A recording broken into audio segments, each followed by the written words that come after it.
అందం అంటే గుణం. అమ్మాయి నయుండి చెప్తున్నా, I don't want people to call me beautiful.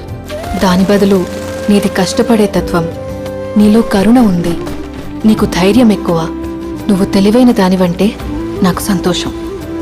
Address us by our qualities. M S Subbulakshmi అంటే భక్తి, అందం కాదు.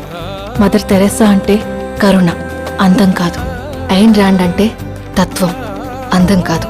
సరస్వతి అంటే విద్య, దుర్గా అంటే ధైర్యం, గౌరీ అంటే తపస్సు, లక్ష్మి అంటే శుభం.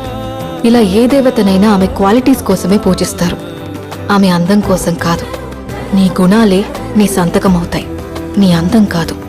అందుకే ప్రపంచము మగాళ్ళలో కాదు, ఆడదే ఆడదాన్ని అందాన్ని దాటి చూసుకోగలగాలి.